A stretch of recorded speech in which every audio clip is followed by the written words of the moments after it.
All right, so we're gonna answer another question. I'm getting a lot about the negative layouts on the motion controls, but we're gonna kind of start with a full roller.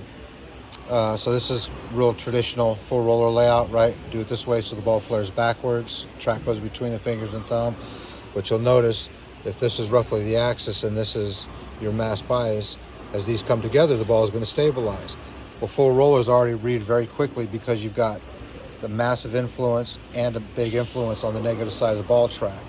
It balances the core out, so they'll stand up a little quicker at the spot, and they tend to want to lay on the back a little bit more. This is what we would have as a motion control full roller layout. Obviously the pin's still in the same place. We're still going to get the ball to flare backwards, but you'll notice if your axis is here and your mass bias is here, as this ball flares going down the lane, the mass bias and the track will actually start to come together here.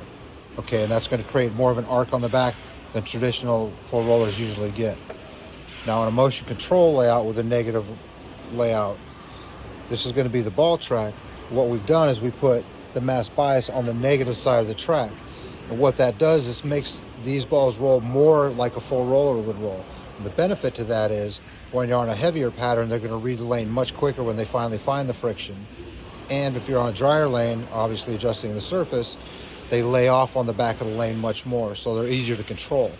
So if you're trying to play very much in front of you and keep the game really simple, more of a front to back type of a read on the lanes as opposed to a side to side, which most of us read, this layout's just amazing. But when you throw this, keep it in mind, it's going to move kind of like a full roller where it reads quick and then wants to settle more toward the back of the lane. Motion control full roller layout, traditional full roller layout.